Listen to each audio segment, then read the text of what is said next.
Hello, my friends. This is an audio test. This is our Wind and the Willows tonight, our new Wind and the Willows live stream reading that we've been waiting to do. Sounds good, huh, Thea? Okay, cool. Not echoey and not having like a double kind of sound to it. I wish it was in focus. It's a little out of focus, which is weird. Or I feel like I'm a little out of focus.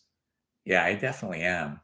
So, still some technical issues we need to work on. I know, right? I got to thank all of you for helping us get to 53 subscribers so that we could live stream on this new channel and not have to keep live streaming on the primary Indiana Holmes channel. Oh, of course.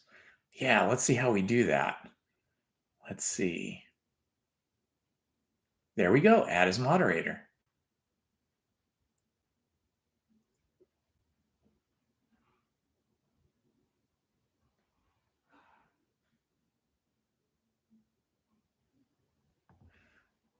I'm not sure the difference between managing moderator and standard moderator. Let's see, can manage blocked words and change chat modes in live and also has the capabilities of standard. Okay, so that's the highest level moderator. Yes, Minnie Bell, you are now the highest level moderator, the managing moderator. Boy, seeing myself out of focus is really annoying, but okay, if you're watching this on a smaller screen, it's probably fine. I was testing this out as soon as I got home to make sure that this was going to work tonight. Let me know if my volume is too low or too high, or if it's starting to peak out and break up or anything like that. Let me know. Let me get up the Wind in the Willows now.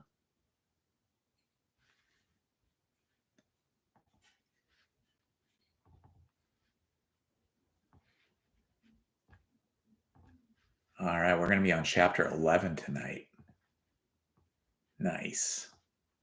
Yeah, I'm actually live streaming directly from YouTube for once. You can't do this on an iPhone. Maybe if you use the Chrome browser, which is owned by Google, which is, YouTube is owned by Google. And so maybe if you're on the Chrome browser, maybe you can do it. I'll have to check that. Whoa, that looks pretty large. I know. I'm so happy too, Minnie Bell. Thank you.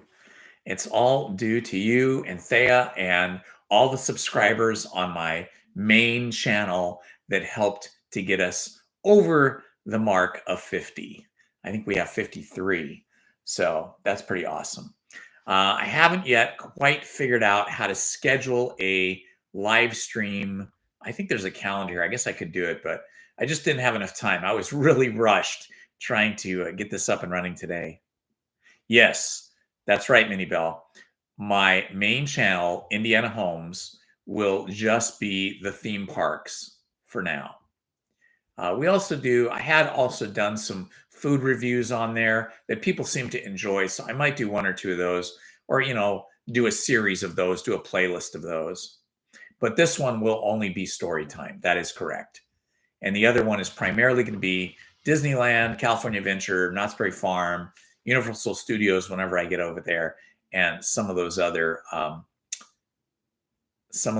theme park oriented things. Like the Orange County Fair is actually pretty fun. It's big. It's the largest county fair in California, and I think one of the largest in the country.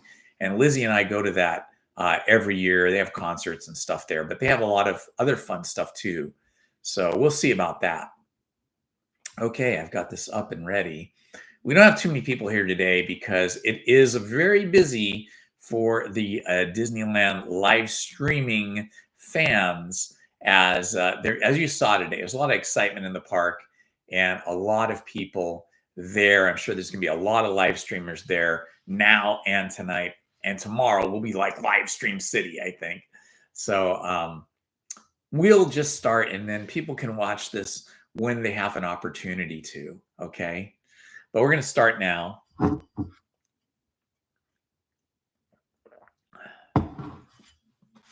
All right. If the audio is good, we shall begin. Chapter 11, like summer temps. It says, like summer tempests came his tears. That's the title of this chapter. Like summer tempests came his tears. The rat put out a neat little brown paw, gripped Toad firmly by the scruff of his neck, and gave a great hoist and a pull.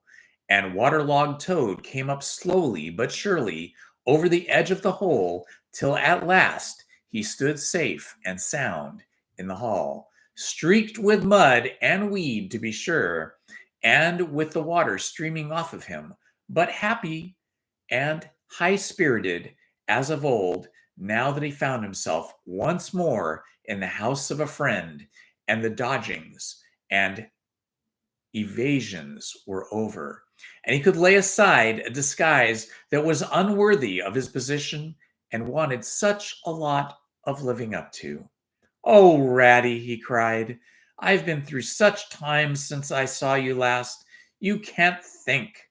Such trials, such sufferings, and all so nobly borne.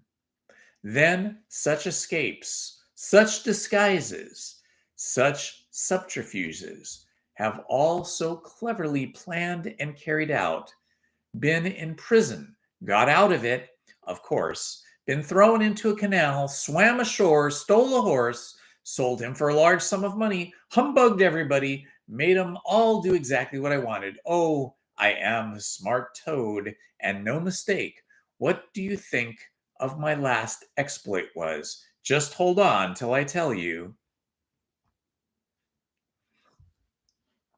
Toad said the water rat gravely and firmly, "You go off upstairs at once and take off that old cotton rag that looks as if it might formerly have belonged to a washerwoman, and clean yourself thoroughly, and put on some of my clothes, and try and come down looking like a gentleman, if you can, for a more shabby, bedraggled, disreputable looking object than you are I never set eyes on in my whole life.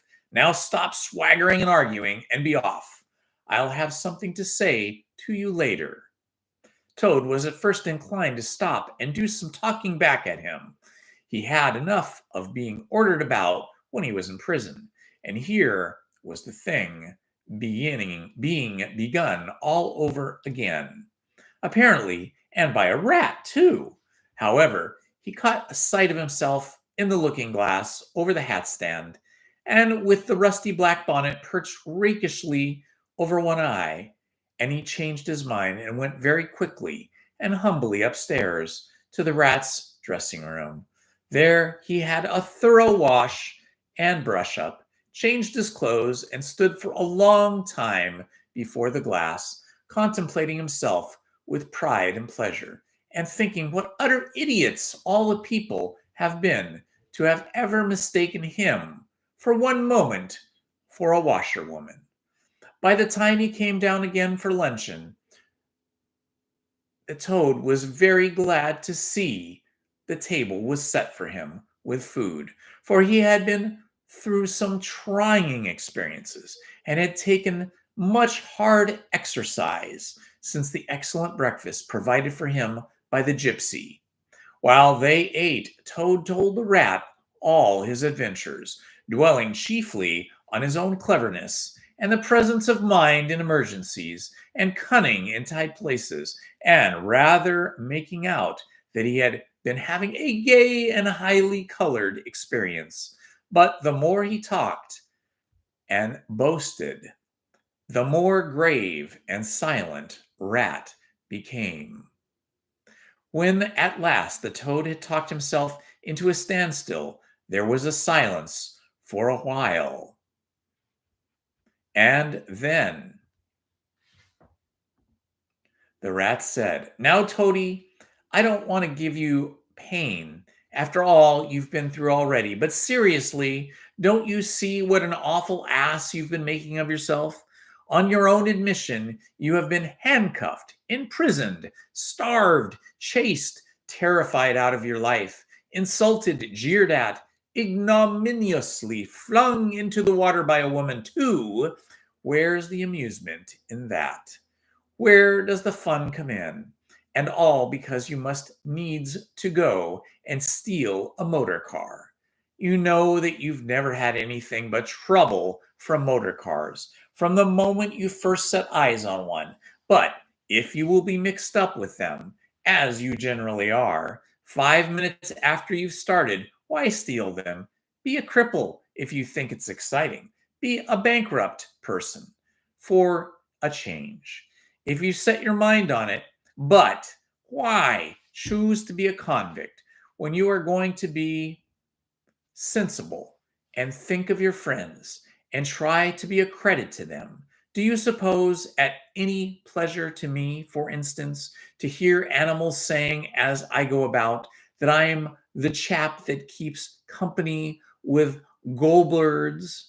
Now, it was a very comforting at a point in Toad's character that he was thoroughly good-hearted, a great good-hearted animal, and never mind being jawed by those who were real friends. And even when most set upon a thing, he was always able to see the other side of the question. So, although while the rat was talking so seriously, he kept saying to himself mutinously, but it was fun, though, awful fun, and making strange suppressed noises inside him, kick, kick, kick, pop, pop, and other sounds resembling stifled snorts, or the opening of a soda water bottles. Yet, when the rat had quite finished, he heaved a deep sigh and said very nicely and humbly, "Quite right, Ratty. How sound you always are. Yes, I've been a conceited old ass. I quite see that now. I'm going to be a good toad and not do it any more.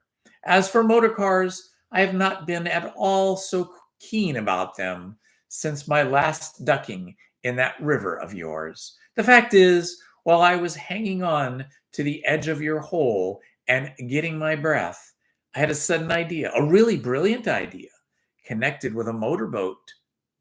There, don't take on so, old chap, and stamp and upset things. It was only an idea, and we won't talk any more about it now.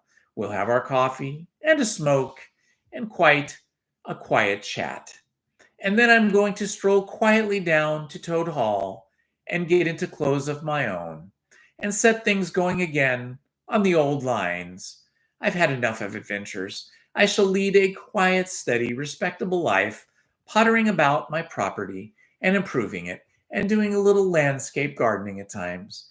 There will always be a bit of dinner for my friends when they come to see me, and I shall keep a pony chaise to jog about the country in, just as I used to in the good old days before I got restless and wanted to do things. Stroll quietly down to Toad Hall, cried the rat, greatly excited. What are you talking about? Do you mean to say you haven't heard? Heard what? Said Toad, turning rather pale. Go on, Ratty, quick. Don't spare me. What haven't I heard? Do you mean to tell me, shouted the rat, thumping with his little fist on the table, that you've heard nothing about the stoats and the weasels? What? The wild wooders? Cried Toad, trembling in every limb. No, not a word. What have they been doing? And how have they been? And taken Toad Hall? Continued the rat.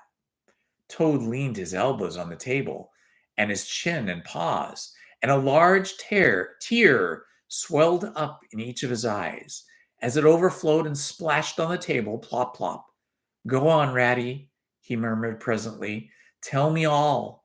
The worst is over. I am an animal again. I can bear it.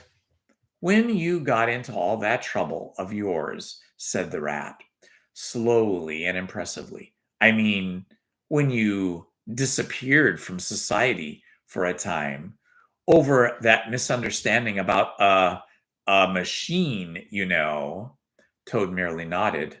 Well, it was a good deal talked about down here, naturally, continued the rat. Not only along the riverside, but in the wildwood. Animals took side, as always happens. The river bankers stuck up for you and said you had been infamously treated, and there was no justice to be had in the land nowadays. But in the wild wood, animals said hard things and served you right, and it was time this sort of thing had stopped. And they got very cocky and went about saying you were done for this time. You would never come back again. Never, never. Toad nodded once more, keeping silence. That's the sort of little beasts they are, the rat went on. But Mole and Badger, they stuck it out through thick and thin that you would come back again soon, somehow. They didn't know exactly how, but somehow. Toad began to sit up in his chair again and to smirk a little. They argued from history, continued the rat. They said that no criminal laws had ever been known to prevail against cheek and plausibility such as yours, combined with the power of a long purse. So they arranged to move their things into Toad Hall and sleep there and keep it aired and have it all ready for you when you turned up. They didn't guess what was going to happen, of course. Still, they had their suspicions of the wildwood animals. Now I come to the most painful and tragic part of my story.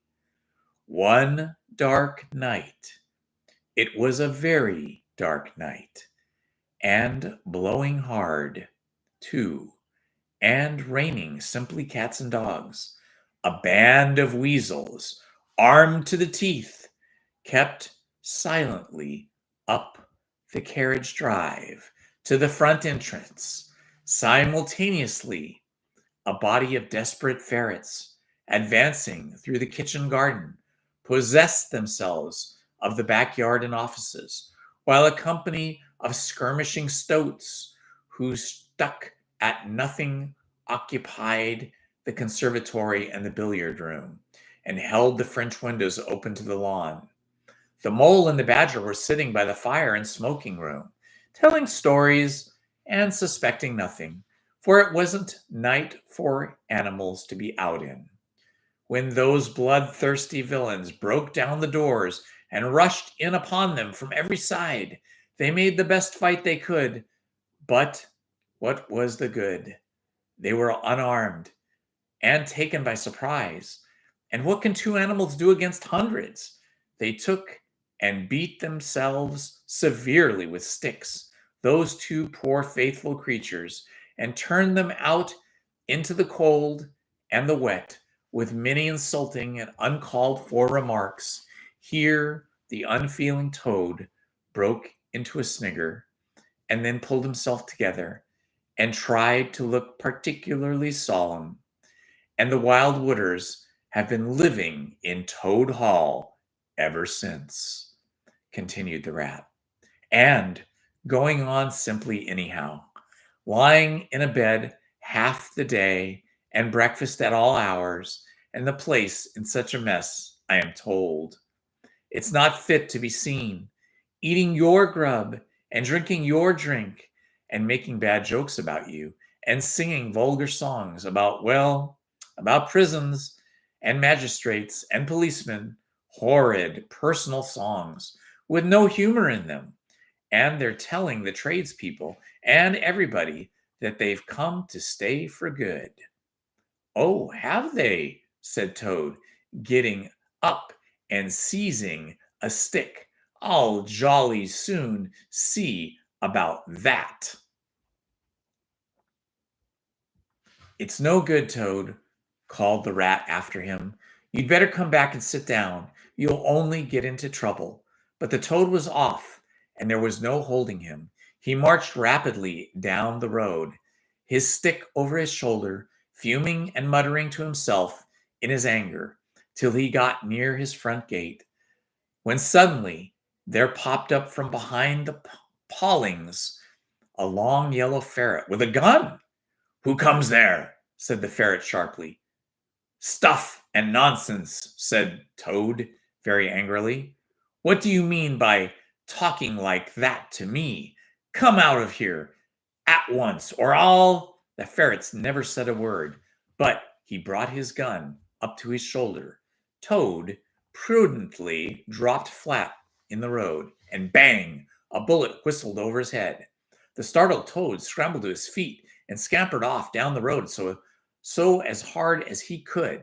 And he ran and he heard the ferret laughing other horrid, thin little laughs, taking it up and carrying on the sound. He went back very crestfallen and told the water rat, "What did I tell you?" said the rat. "It's no good. They've got sentries posted, and they are all armed. You must wait." Still, Toad was not inclined to give in at all, not all at once.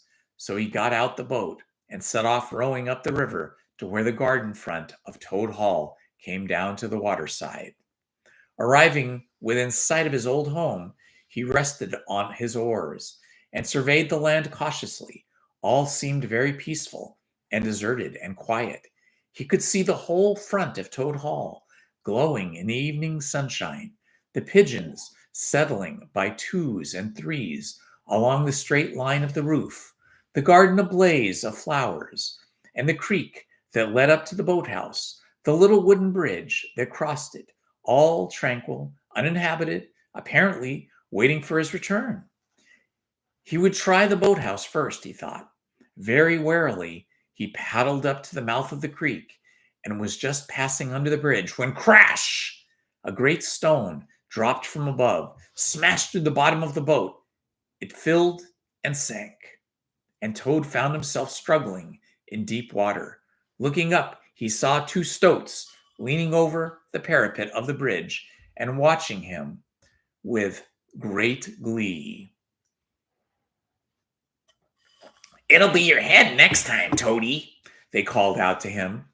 The indignant Toad swam to shore, while the stoats laughed and laughed, supporting each other, and laughed again till nearly had two fits, that is, one fit each, of course.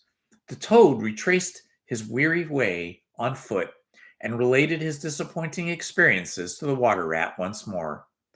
"Well, what did I tell you?" said the rat very crossly. "And now, look here. See what you've been and done? Lost me my boat that I was so fond of. That's what you've done.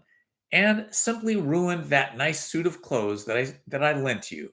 Really, Toad, of all the trying animals, I wonder how you managed to keep any friends at all."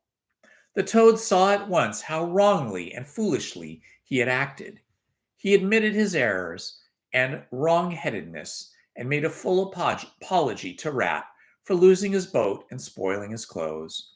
And he wound up by saying, with that frank self-surrender which always disarmed his friends' criticism and won them back to his side, "Ratty, I see that I've been a headstrong and willful Toad. Henceforth, believe me, I will be humble and submissive, and I will take no action with your kind of advice and full approval. If that is really so said the good-natured rat, already appeased, then my advice to you is, considering the lateness of the hour, to sit down and have your supper, which will be on the table in a minute, and be very patient, for I am convinced that we can do nothing until we have seen the mole and the badger and heard the latest news and held a conference and taken their advice in this difficult manner." "Oh, yes, of course, the mole and badger," said Toad lightly. "What's become of them, the dear fellows? I'd forgotten all about them." "Well, may you ask?" said the rat reproachfully. "While you were riding about the country in expensive motor cars and galloping proudly on bloody horses, breakfasting on the fat of the land, those two poor devoted animals have been camping out in in the open, in every sort of weather, living very rough by day and lying very hard by night, watching over your house, patrolling the boundaries, keeping a constant eye on the stoats and the weasels, scheming and planning and contriving how to get your property back for you. You don't deserve to have such true loyal friends, Toad. You don't, really. Someday, when it's too late, you'll be sorry you didn't value them more while you had them. I am an ungrateful beast, I know, sobbed Toad, shedding bitter tears. Let me go out and find them, out into the cold, dark night, and share their hardships, and try to prove by. Hold on a bit. Surely I heard the chink of dishes on a tray. Supper's here at last. Hooray! Come on, Ratty. The rat remembered the poor Toad had been on prison fare for a considerable time, and that large allowances had therefore needed to be made. He followed them to the table accordingly, and hospitably encouraged him in his gallant efforts to make up for past private privations. They had just finished their meal and resumed their armchairs when there came a heavy knock at the door. Toad was nervous, but Rat, nodding mysteriously at him, went straight to the door and opened it, and in walked Mr. Badger. He had all the appearance of one who for some nights had been kept away from home and all its comforts and conveniences. His shoes were covered with mud, and as he strolled looking very rough and tousled, but then he had never been a very smart man. The Badger, at the best of times. He came solemnly up to Toad, shook him by the paw, and said, Welcome home, Toad. Alas, what am I saying? Home indeed. This is a poor homecoming. Unhappy Toad. Then he turned his back on him, sat down at the table, and drew his chair up, and helped himself to a large slice of cold pie. Toad was quite alarmed at this very serious and portentous style of greeting. Never mind, don't take any notice, and don't say anything to him just yet. He's always rather low and despondent when he's wanting his victuals. In half an hour's time, he'll be quite a different animal. So they waited in silence, and presently there came another and a lighter knock. The rat, with a nod to Toad, went to the door and ushered in the mole, very shabby and unwashed, with bits of hay and straw sticking in his fur. Hooray! Here's old Toad, cried the mole, his face beaming. Fancy having you back again. And he began to dance round him. We never dreamt you would turn up so soon. Why, you must have managed to escape, you clever, ingenious, intelligent Toad. The rat, alarmed, pulled him by the elbow, but it was too late. Toad was puffing and swallowing already. Clever? Oh, no, he said. I'm not really clever, according to my friends. I've only broken out of the strongest prison in England, that's all, and captured a railway train and escaped on it, that's all, and disguised myself and gone about the country humbugging everybody, that's all. Oh, no, I am a stupid ass. I am, I tell you. One or two of my little adventures. Mole, and you shall judge for yourself. Well, well, said the mole, moving towards the supper table. Supposing you talk while I eat. Not a bite since breakfast. Oh my, oh my. And he sat down and helped himself liberally to cold beef and pickles. Toad straddled on the hearthrug, thrust his paw into his trouser pocket, and pulled out a handful of silver. Look at that, he cried, displaying it. That's not so bad, is it, for a few minutes' work? And how do you think I done it, Mole? Horse stealing? That's how I done it. Go on, Toad, said Mole, immensely interested. Toad, do be quiet, please, said the rat.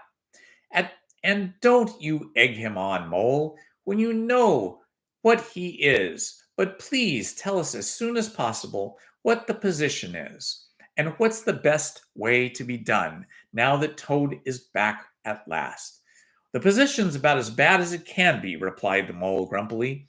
And as for what's to be done, well, blessed if I know. The badger and I have been round and round the place by night and day. Always the same thing. Sentries posted everywhere, guns poked out at us, stones thrown at us, always an animal on the lookout. And when they see us, my, how do they laugh? That's what annoys me most. It's a very difficult situation, said the rat, reflecting deeply. But I think I see now, in the depths of my mind, what Toad really ought to do. I will tell you. He ought to. No, he oughtn't, shouted the mole, with his mouth full. Nothing of the sort. You don't understand. What he ought to do is, he ought to. Well, I shan't do it anyway, cried Toad, getting excited. I'm not going to be ordered about by you fellows. It's my house we're talking about, and I know exactly what to do. I'll tell you. I'm going to. By this time, there were only three talking at once, at the top of their voices, and the noise was simply deafening when a thin, dry voice made itself heard saying, "Be quiet at once, all of you." And instantly everybody was silent. It was the badger, who, having finished his pie, had turned round in his chair and was looking at them severely when he saw that he had secured their attention and that they were evidently waiting for him to address them. He turned back to the table again and reached out for the cheese. And so great was the respect commanded by the solid quantities of that admirable animal that not another word was uttered until he had quite finished his repast and brushed the crumbs from his knees. The toad fidgeted a good deal, but the rat held him firmly down. When the badger had quite done, he got up from his seat and stood before the fireplace, reflecting deeply. At last he spoke.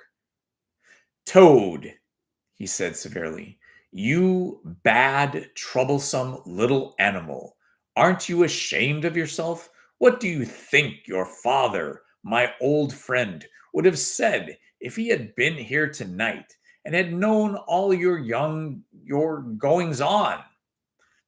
Toad, who was on the sofa by this time, with his legs up, rolled over his face, shaken by the sobs of contrition. "There, there," went Badger, more kindly. "Never mind. Stop crying.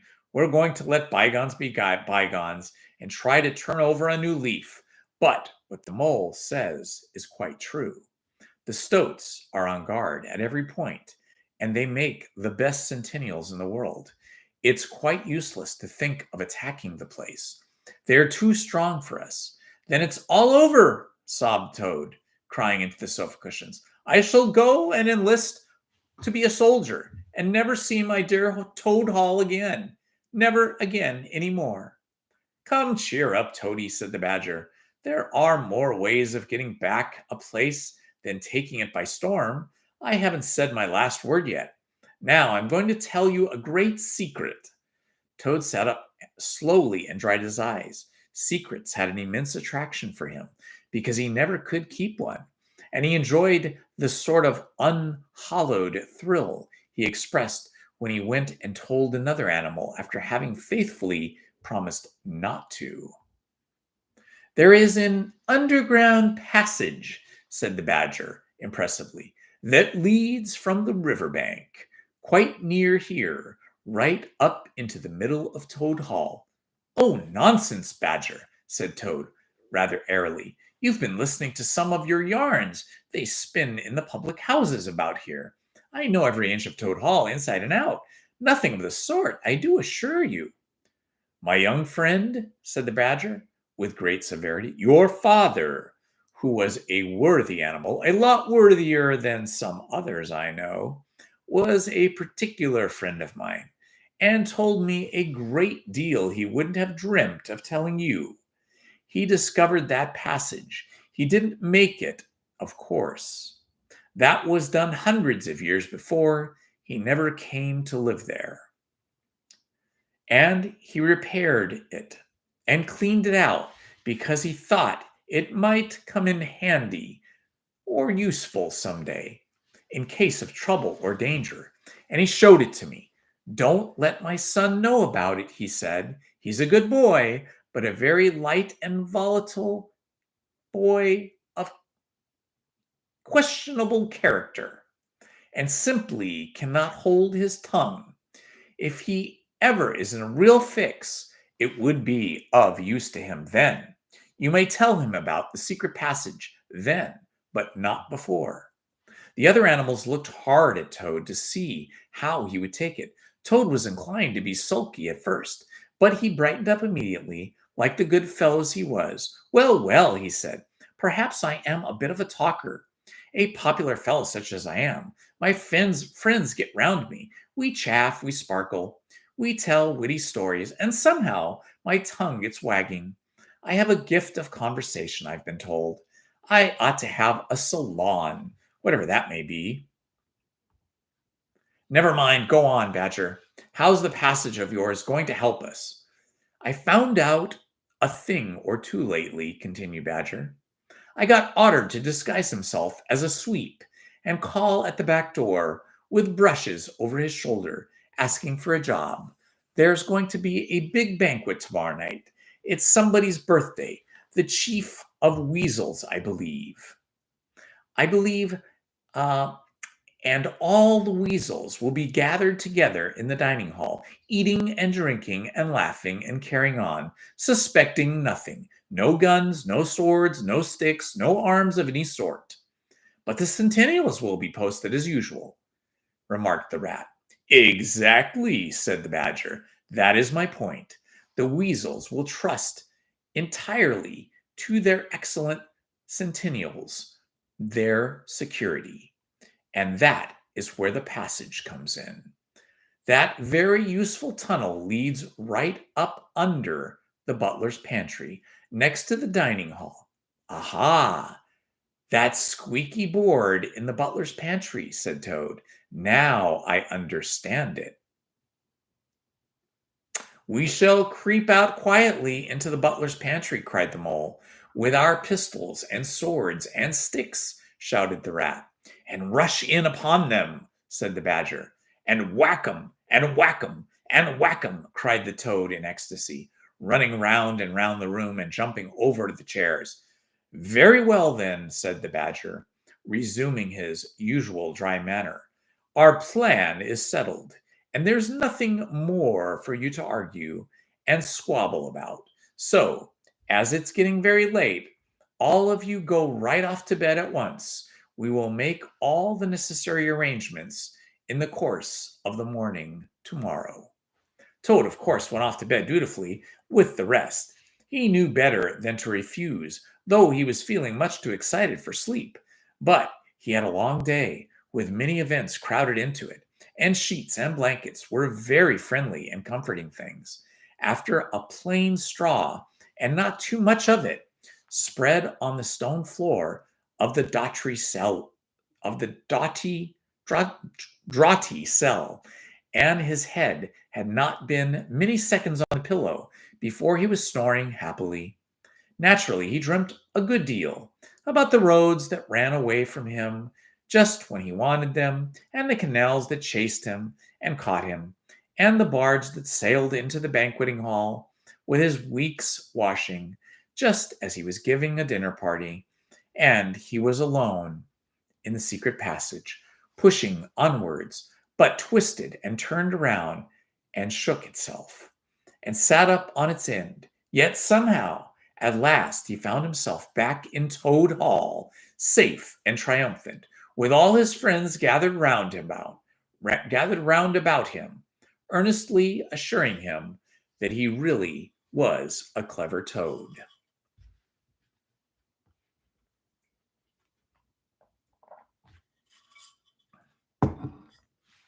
He slept till a late hour the next morning, and by the time he got down, he found that the other animals had finished their breakfast some time before. The mole had slipped off somewhere by himself, without telling anyone where he was going. The badger sat in the armchair, reading the paper, and not concerning himself in the slightest about what was going to happen that very evening.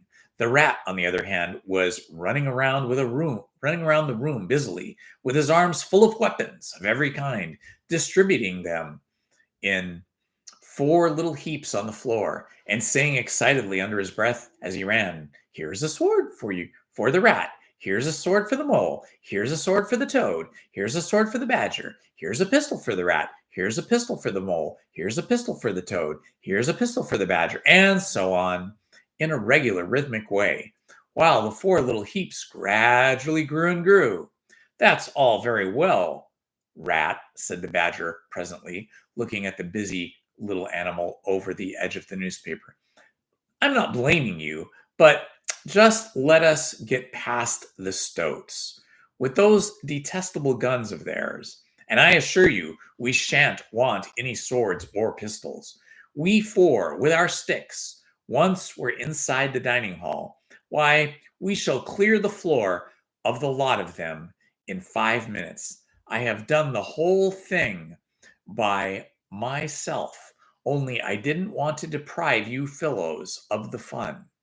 "It's as well to be on the safe side," said the rat reflectively, polishing a pistol barrel on his sleeve and looking along it. The toad, having finished his breakfast, picked up a stout stick and swung it vigorously, bellboring imaginary animals. "I'll learn 'em to steal my house," he cried. "I'll learn 'em. I'll learn 'em." "Don't say learn 'em, Toad," said the rat, greatly shocked. It's not good English." "What are you always nagging at Toad for?" inquired the badger rather peevishly. "What's the matter with his English? It's the same what I use myself. And if it's good enough for me, it ought to be good enough for you." "I'm very sorry," said the rat humbly. "Only I think it ought to be teach 'em, not learn 'em." "But we don't want to teach 'em," replied the badger. "We want to learn 'em, learn 'em, learn 'em. That's what's more. We're going to do it, too." "Oh, very well. Have it your own way," said the rat. He was getting rather muddled about himself, and presently he retired into a corner where he could be heard muttering, "Learn 'em, teach 'em, learn 'em," till the badger told him rather sharply to leave off. Presently, Mole, tumbling into the room, evidently very pleased with himself. "I have been having such fun," he began at once. "I've been getting a rise out of those stoats." "I hope you've been very careful, Mole," said the rat anxiously. "I should hope so too," said the mole confidently. "I got the idea when I went to the kitchen to see about the toad's breakfast being kept hot for him. I found that the old washerwoman dress that he had come home in yesterday hanging out on a towel horse before the fire. So I put it on, and the bonnet as well, and the shawl, and went off to Toad Hall, as bold as you please. The sentries were on the lookout, of course, with their guns and their 'Who comes there?' and all the rest of that nonsense. 'Good morning, gentlemen,' says I, very respectful. 'Want any washing done today?' They looked at me very proud and stiff and haughty, and said, 'Go away, washerwoman. We don't want any washing on duty or any other time.' Says I, 'Ho, ho, ho.' Wasn't I funny, Toad?" "Poor frivolous animal," said Toad very loftily. The fact is, he felt exceedingly jealous of Mole for what he had just done. It was exactly what he would have liked to have done himself, if only he had thought of it first and hadn't gone over and slept himself. "Some of the stoats turned quite pink," continued the mole, "and the sergeant in charge, he said to me in very short words, 'Now run away, my good woman, run away. Don't keep my men idling and talking on their posts. Run away.' Says I, 'It won't be me that'll be running away in the very short time from now.'" "Oh, Molly, how could you?" said the rat, dismayed. The badger laid down his paper. "I could see them prickling up their ears and looking at each other," went on the mole. "And the sergeant said to them, 'Never mind her. She doesn't know what she's talking about.' 'Oh, don't I?' said I. 'Well, let me tell you this. My daughter, she washes for Mr. Badger, and that'll show you whether I know what I'm talking about. And you'll know pretty soon, too. 100 bloodthirsty badgers, armed with rifles, and going to attack Toad Hall this very night, by the way of the paddock, 6 boatloads of rats with pistols and cutlasses will come up the river and effect a landing in the garden, while I picked the body of the toads known at the diehards, or the death glory toads, will storm the orchard and carry everything before them, yelling for vengeance. There won't be much left of you to wash by the time they're done with you, unless you clear out while you have the chance. Then I ran away, and when I was out of sight, I hid, and presently I came creeping back along the ditch and took a peep at them through the hedge. They were all nervous and flustered as could be, running all ways at once and falling over each other, and everyone giving orders to everybody else and not listening. And the sergeant kept sending off parties of stoats to distant parts of the grounds, and then sending other fellows to fetch them back again. And I heard them saying to each other, "That's just like the weasels. They're to stop comfortably in the banqueting hall and have feasting and toasts and songs and all sorts of fun, while we must stay on guard here in the cold and the dark, and in the end be cut to pieces by bloodthirsty badgers." "Oh, you silly ass mole," cried Toad. "You've been and spoilt everything." "Mole," said the badger in his dry, quiet way, "I perceive you have more sense in your little finger than some other animals have in the whole of their fat little bodies. You managed excellently, and I begin to have great hopes of you. Good mole, clever mole." The toad was simply wild with jealousy, more especially as he couldn't make out for the life of him what the mole had done that was so particularly clever. But fortunately for him, before he could show temper or expose himself to the badger's sarcasm, the bell rang for luncheon. It was a simple but sustaining meal: bacon and broad beans and macaroni pudding. And when they had quite been done, the badger settled himself into an armchair and said, "Well, we've done got our work cut out for us tonight, and it will probably be pretty late before we're quite done with it. So I'm just going to take 40 winks while I can." And he drew a handkerchief from his face and drew a handkerchief and placed it over his face, and was soon snoring. The anxious and laborious rat at once resumed his preparations, and he started running between his 4 little heaps, muttering, "Here's a belt for the rat, here's a belt for the mole, here's a belt for the toad, here's a belt for the badger," and so on, with every fresh accoutrement he produced, to where there seemed really no end. So the mole drew his arm through the toad's, led him out into the open air, shoved him into a wicker chair, and made him tell him all his adventures from beginning to end, which Toad was only too willing to do.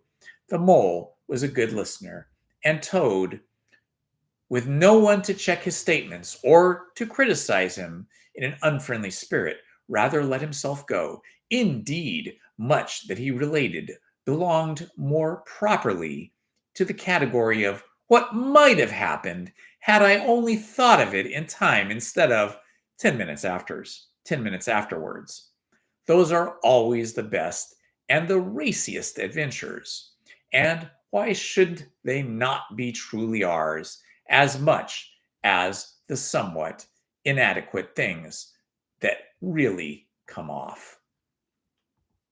Okay, that was the end of chapter 11. The next chapter will be chapter 12, when the 4 friends, Toad, Badger, Rat, and Mole, go back to Toad Hall to attack those wily weasels and stoats to gain back their property, or Toad's property, to gain back Toad Hall in their possession. You are welcome, Chelsea, Judy, Main Street Paul. Let's see, Minnie Bell, Thea. Thank you all for being here. We finally made it to the new channel, thanks to you guys getting us past the 50 subscriber mark. So we'll build on from this. I'm going to investigate some things. We still have some technical issues to work out, but I think it looks pretty good now. I think I'm still not quite in focus, and my voice, or my lips, are still a little out of sync with the audio. So I still need to work on that some more. Um, we'll probably continue doing this here on this channel and maybe add this content also to a podcast on some of the podcasting channels as well. So we'll grow this together. I totally appreciate everybody that's here. Tomorrow will be super exciting. Tomorrow will be the 70th anniversary of the opening of Disneyland. So until tomorrow, everybody, have a good night, and I'll see you tomorrow morning. Bye-bye. Love you all. This has been Indy. Thank you.